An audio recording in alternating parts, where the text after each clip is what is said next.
maa ngi lay ziar di la nuyu di am mbégte contentement di la dalal ci chaîne Ngayene TV nga bokk ci ndaw ñi gën a ràññeeku ci commune Ngayene bokk ci ndaw ñi am leadership am engagement ci sa communauté te ñu am mbégte dalal la di la wax présenter wu d'abord avant ñuy dugg ci débat. Merci beaucoup le PDG Abdou Aziz du SAFO di nuyu en même temps que les téléspectateurs de Ngayene TV jaaree ko si yow di tegu di nuyu waa askanu Ngayene ñëpp plus particulièrement à la jeunesse de Ngayene Sabakh maa ngi leen di nuyu kenn ku si nekk sa tur ak sa sant en fait di rafetlu bu baax invitation bi j'espère que ñi ma xamul bëriwul parce que je suis Daouda Mbow, étudiant ici à la faculté des sciences juridiques et politiques de l'université Cheikh Anta Diop de Dakar, avant tout natif de Ngayene Sabakh. J'ai occupé au sein de ma commune en fait l'amicale des élèves et étudiants de la commune de Ngayene Sabakh. Avant may nekk président bi j'ai été chargé des relations extérieures de cette amicale 5. En même temps ma nekkaat tey jii nekkoon lii di PCS sous la magistère de monsieur Aliou Gueye donc bi ma ñëwee ba nekk doon président de cette amicale bi nekkee fii nii nag ci Dakar au niveau de Dakar je suis l'actuel secrétaire général de la JUPES de Tabakh Construit, c'est-à-dire notre parti politique. En même temps, membre du cabinet du secrétaire général du parti de Tabakh Construit. J'ai occupé aussi au niveau de l'UCAD, coordinateur du mouvement dénommé le Renforcement, qui est un mouvement national et international. Donc je suis le coordinateur. Merci ci présentation bi ak ce parcours bu am solo bi nga retracé. Alors question bu njëkk bi ñu lay laaj mooy lan moo la qu'est-ce qui vous a personnellement poussé à porter votre candidature au conseil consultatif de la jeunesse du Sénégal? Merci beaucoup Abdou Aziz. Question bi dinaa si sawar a tontu lool parce que defe naa ne ki xam monsieur Daouda Mbow dootoo laajte tey jii nii lan moo ko motivé parce que moi je suis un porteur de voix par nature. Tout le monde me connaît à travers les réseaux sociaux mais aussi au niveau de ma localité qui est Ngayene. Ce qui m'a motivé donc dafa nekk benn acte boo xam ne damay rappeler rek les mots de Maulana Cheikh Ati Paray lorsqu'il disait que l'avenir de toute une nation repose sur sa jeunesse, mais pas n'importe quelle jeunesse, mais plutôt une jeunesse engagée, motivée, douée de caractère noble et des ambitions élevées.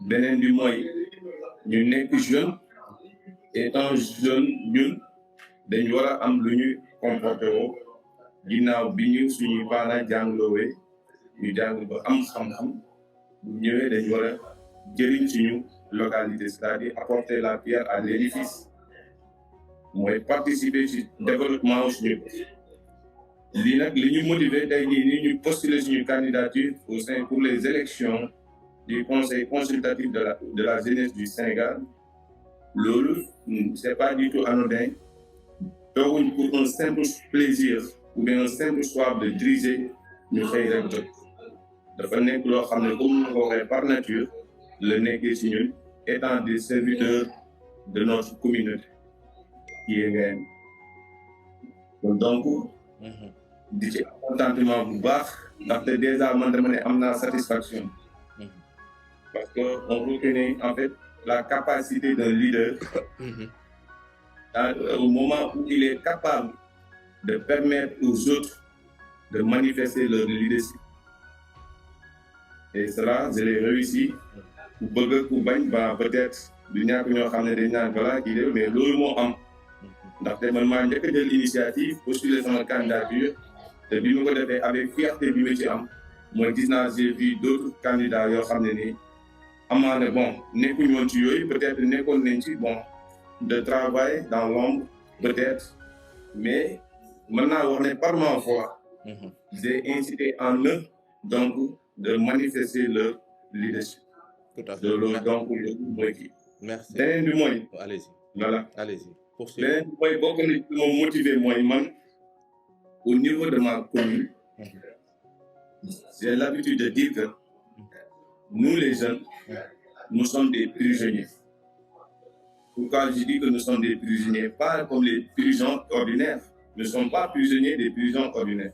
Mais nous sommes prisonniers devant le complexe d'infériorité.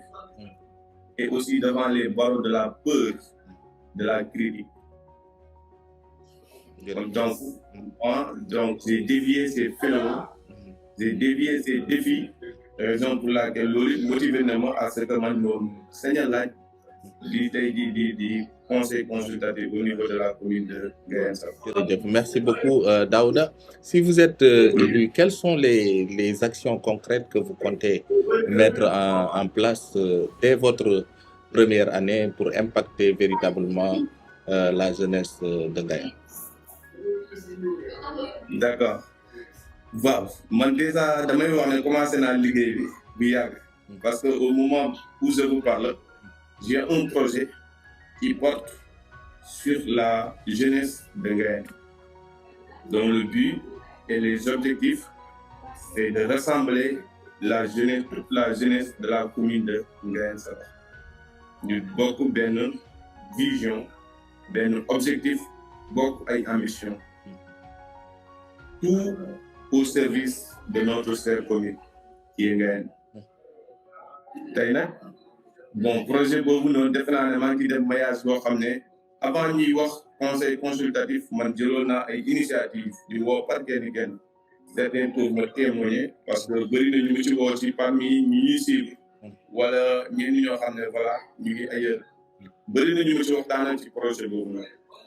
Une fois accédé au trône ou bien il va occuper comme le conseil consultatif de la jeunesse de la commune de Gaïane am na lu ñuy sur pied suñu vision mooy d'abord rassembler la jeunesse de Gaïane, éradiquer ces divergences qui existent au niveau de la jeunesse de la commune de Gaïane, essayer de faire de telle sorte que la jeunesse de Gaïane avoir des ambitions et des objectifs déterminés pour servir leur commune. Defe naa politique de rassemblement boobu suñu première vision suñu premier acte bi ñuy def bu ñëwee. Beneen bi mooy défendre tout ce qui est intérêt matériel et moraux de la jeunesse de la commune de Gaïane vis-à-vis du conseil municipal. ndaxte balaa ngay génn di dem feneen da ngay njëkkee sa commune d'abord. ak yelleef bu jeunesse yu am bu jeunes yi am au niveau de la commune tey jii dañ ci war a jot te dañ seetlu ne au niveau de Gaïane mouvement jeune wala étant jeune depuis 2010 amul benn manifestation boo xam ne jeunesse yu Gaïane ñu ngi koy def. mën naa wax ne j'ose même dire que au moment où je vous parle il y a beaucoup de spectateurs au sein de la jeunesse de la commune de Gaïane que des membres actifs. Du coup, une fois accédé au pouvoir, je ferai de telle sorte que tout ce qui relève à la jeunesse, toutes les prérogatives que la jeunesse doit avoir au sein de la commune, nous jot. Je peux donner des exemples, comme par exemple le foyer des jeunes. Le foyer des jeunes, on a bien et bien mentionné foyer des jeunes. Du coup, c'est pour la jeunesse. Mais tey jii boo xoolee la génération de 2010 qui ont dépassé même l'âge de la jeunesse, je peux donner le président actuel depuis 2010, M. Amadou Badiane, qui était là. Par exemple, voilà, moom depuis kii mi ngi fi woon ak ñeneen mais la jeunesse de Gaïane n'ose pas demander. La jeunesse de Gaïane n'ont pas de stratégie pour récupérer leur ayant du droit en quelque sorte. Tout à fait. Donc loolu man bu ma ñëwee tey jii nii bëgg naa travailler si loolu ba lépp ak yeneen bu jeunesse su ngeen war a am au sein de la commune tey jii ñu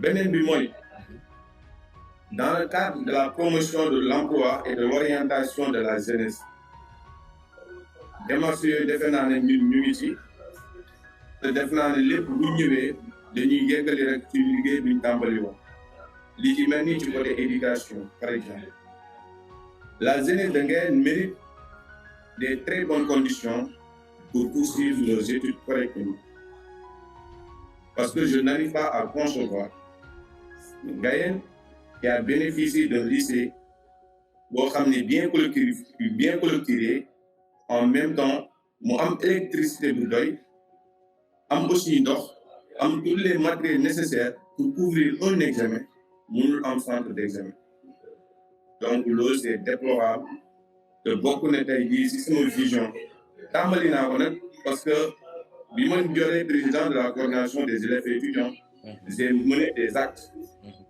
jël naa sama courrier jaar si proviseur du lycée en même temps dem gis monsieur le maire tey jii ñoom ñëpp moo jël les papiers nécessaires dem yóbbu ko au service courrier du ministère de l'enseignement supérieur et de l'innovation. Puis même j'avais eu la chance de rencontrer avec le ministre en personne. Bon, il m'avait permis de dire ce que je voulais dire, de lui donner les informations qu'il faut au sein du lycée. J'avais pris note. Voilà, j'avais pris note. Du coup, wax ma ne ma jox ma ne boole ma kenn benn cabinet président cabinet bi je le salue au passage Ibrahima Gueye, en même temps le professeur Ababacar Gueye qui est un professeur à moi moom moo ma yor cours bi ñuy wax droit et administration des collectivités territoriales. Du coup tey jii nii kooku noonu ñu ma ciy jàppale bu baax te gëm naa ne incha allah yeneen examen yi ñëw Nguéniène dina am centre secondaire boo xam ne nii jeunesse su Nguéniène dootuñ déplacé wu jógee Nguéniène dem ba Médina Sabakh pour def examen. parce que loolu da leen di perturber déjà les conditions tey jii nii danañ am problème d'adaptation jógee sa lycée dem ci beneen lycée def examen donc problème yooyu noonu bëgg naa ko éradiquer. Jërëjëf. Merci Daouda. Alors, ouais, allez-y, tu as quelque chose à dire. Parce que sama vision nag dafa large. waaw parce que projet bi la. essaie de bàyyi ma di. ouais, résume. Ouais, allez-y. Voilà, ma résumé ko rek. parce que xam naa ne xajul ci tey jii nii ci émission bi. Voilà, mais dinaa la ci wax en résumé. beneen bi di ci côté entrepreneuriat et de promotion d'emploi de la jeunesse de la commune de Nguéniène. man dama ne étant jeune yu am vision yu engagé yu déterminé war nañu mën a créer seen bopp ay emploi. comment imaginer tey jii nii maa ngi lay wax politique de rassemblement bi ma woote politique d'unité bi ma woote une fois que tey jii ma boole jeunesse Nguéniène dinaa créer sous forme de GIE boo xam ne nii c'est pour toute la commune. Sous forme de GIE pour toute la commune. Pas pour village par village. Non, toute la commune de Nguéniène, tous les 23 villages, ñoom ñoo ci bokk. Comité boobu noonu, GIE boobu noonu, lan mooy biir mooy la promotion des emplois et l'orientation de la jeunesse de Nguéniène dans le cadre de l'entrepreneuriat et le cursus professionnel. Donc loolu mooy biir. man nag dama ne au niveau de Nguéniène on a des potentialités yoo xam ne nii jeunesse bi il est temps tey jii ñu porter ko au niveau de la commune ñu exploiter ko par exemple am nañ ni tey jii nii xur bi boo ñëwee ci xur bi par exemple gis nañ fi suñu maire amoon na projet yu leen daan accompagner ñu doon def culture maraîchère ñu si daan gis seen bopp. te tey jii nii boo demee loolu amatul fa au niveau de la commune de Nguéniène te lieu boobu tey jii man dama ne potentialité pour la commune de Nguéniène tey ñu jëm ko exploiter ces lopins de terre là favorable à la jeunesse parce que tey jii GIE boobu bu ma ko créé tey dinaa dem pour ay partenaires yoo xam ne ñoo ñuy accompagner sur loolu par exemple lu ci mel ni DER lu ci mel ni ANPEJ sont des structures yoo xam ne on l'a créé juste pour la jeunesse pour accompagner la jeunesse mais dama jàpp ne la jeunesse de Ngayène Saba n'ont pas eu les bonnes informations manque de désinformation donc aussi bokk na suñu programme tey jii ñu ubbi ñu éveiller la curiosité d'intellectuel ñuy xalaat naka la ñuy amalee seen bopp naka la ñuy def pour kii bañ a dépendre rek ci ay études ndaxte jàng baax na trop mais il faut nga former wu yow déjà da nga war a yow créer des sources de revenus yoo xam ne nii da ngay indépendant vis-à-vis de tes parents kon donc ma jox la ci benn kii rek ne la xur bi potentiel boo xam ne la boole naa ko sama vision bi ma accéder au pouvoir dinaa ko exploiter tey jii nii favorable à la jeunesse tey jii buñ ko dee mën na am ay fermes agricoles ñu fay exploiter tey jii nii ñu fay cultiver par exemple ay pisciculture horticulture élevage lépp mën na fa nekk ci xur boobu dañuy fa tabax leen ferme tax am naa link bi am naa partenaire yi te incha allah tey moo accéder au pouvoir loolu yëpp dinaa ko réaliser incha allah. merci beaucoup ci vision bu yaatu boobu nga leeralal ñu Daouda am na solo trop. est-ce que tu peux revenir sur les problèmes des jeunes dans notre commune et quelles solutions réalistes proposez-vous pour répondre à ces problèmes-là? Voilà, merci beaucoup. Question boobu moom dinaa si savoir comme trop li may njëkk di wax rek xam ne maa ngi lay jox benn métaphore tey jii nii ci wàllu nous sommes des prisonniers nous la jeunesse de la commune de Ngayène nous sommes des prisonniers du complexe d'infériorité et en même temps du peur de la critique beneen bi mooy jeunesse su Ngayène tey jii nii complexe boobu noonu moo leen yóbbal ci ne ils n'ont pas en fait les capacités peut-être ils ont des potentiels je sais parce que au niveau de la commune de Ngayène il y a que des cadres il y a que des jeunesses des jeunes bien formés bien instruits du coup ñooñu tey jii lenn rek moom moo leen manqué mooy orientation gëmloo leen seen bopp loolu dafa njëkk gëmloo leen seen bopp d'abord beneen bi mooy ñu bàyyi parloo bi mooy rassemblement bi muy woote ñun ñëpp ñu am benn vision ñun jeunesse su Ngayène bëriwuñ parce que 23 villages c'est facile à gérer war nañu mën a am benn vision te ça peut se faire xam nga lu tax je vous donne un exemple jeunesse su Ngayène tey jii nii une fois que ñu nekk fii nii Dakar par exemple bu ñu nekkee Dakar da ngay gis ne dañu nekk Ngor wala ñu nekk Médina Sabakh ñuy nekk Médina Sabakh da ngay gis ne jeunesse su Ngayène foo leen gis ñoom ñooy taxaw boo laalee kenn ñëpp lay sot mais bu ñu ñëwee Ngayène à travers les navétanes mais à travers les partisans politiques da ngay gis benn divergence totale ça c'est anormal loolu gëm sa bopp mooy li ngay dund à l'extérieur boo leen génnee Ngayène nga mën ko dund à l'intérieur de la commune de Ngayène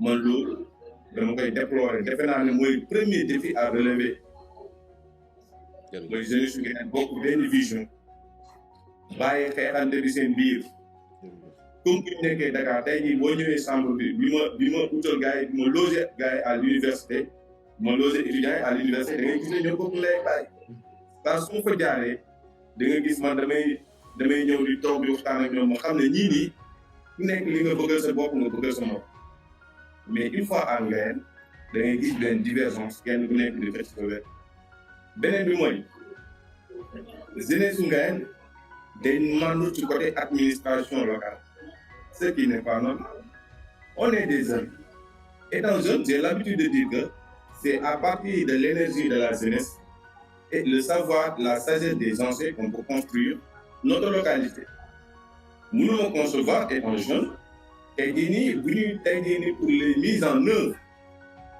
du schéma de développement local tey on a besoin de l'énergie de la jeunesse étant jeune nga ne man tey jii nii ñu nekk au conseil municipal neexuñ ma du ma ñëw liggéey pour ma commune. Étant jeune, tu dois participer aux instances décisionnelles de la localité. loolu c'est déplorable fii dafa nekk loo xam ne koy déplorer. Donc voilà bu ma incha allah man bëgg naa inciter jeune bi jeunesse Ngoyène à ce que ñuy participer aux instances décisionnelles de ma chère commune qui est Ngoyène. Jërëjëf, nous sommes arrivés au terme de notre entretien, monsieur Mbow. Nous sommes très contents de vous avoir reçu dans l'émission Jàkkaarloog Ndaw ñi, on peut l'appeler ainsi. C'est une émission qui vous permet véritablement de dévoiler votre programme en tant que candidat au Conseil consultatif de la jeunesse. Nous vous remercions et vous demandez de dire votre mot de la fin. D'accord. En tout cas, je vous remercie en toute sincérité. Je remercie aussi tous les membres de Ngoyène TV, tous les agents de Ngoyène TV. En fait, xam ne suñu di wax jeunesse bi ne suñu fierté la tey jii nii télé communautaire mais ëllëg mën na nekk télé nationale. Donc du coup tey ñun dañ ko war a dooleel dañ ci war di wax que c'est important d'organiser ces genres d'entretien avec la jeunesse, mais aussi avec nos parents si lañ bokk.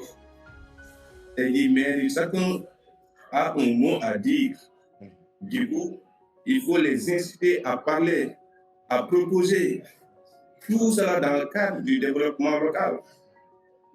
J'aimerais bien que ngeen insiste loolu. Beneen bi mooy damay woo jeunesse Ngoyène yëpp di leen tàllal sama loxo mu nekk loxo yi set wecc nag taxul deret du sàcc soxlawul jeunesse bi moom. xanaa kay chaque jour maa ngi daw comme ni ko Saalum bu waxee fii ci Dakar dama fi ñëw tey jii nii xool li ma am su ma ci mënee jot ma yóbbu Saalum tey jii bu ma nee Saalum commune Ngoyène moo tax kon donc lépp lu ñuy def rek xamal ne c'est dans le cadre de l'intérêt général, plus particulièrement l'intérêt de la commune de Ngoyène Sama, l'intérêt de la jeunesse de la commune de Ngoyène Sama. kon maa ngi leen di dalal sama loxo. tey jii ngeen xam ne tey jii nii li may woote nii man je veux un magistère inclusif boole ci ñëpp parce que mënuñ dem sans vous lépp lu may defandoo yéen ñoo koy defandoo ensemble une fois accédé au trône. kon donc di talalaat sama loxo xam ne Daouda Mbow moo leen war li ci jub rek ñu xam ne suñu borom la mais lu ci dëngit ñu xam ne suñu mata bi la ndaxte impliqué yombul. Merci. Sama vision xajul fii. Merci. Déjà j'ai beaucoup de choses à dire yaa ngi incité yaa ngi commencé sax voilà. yëngal li ñeloo si man. donc mais xam naa émission bi mooy ñu ko. Merci dinañu am beneen occasion entretenir ak yow en direct nga xam ne. donc c'est énormément plaisir dama doon liggéey mais dama ko dagg ndaxte sama commune daf ma jaral. du nekk entretien en ligne mais beneen yoon incha allah. dinañ ñëw avec nos matériels pour vous dëkk la suñuy. amul benn problème incha allah waxtaanee. allez ça a été un grand plaisir. jërëjëf merci.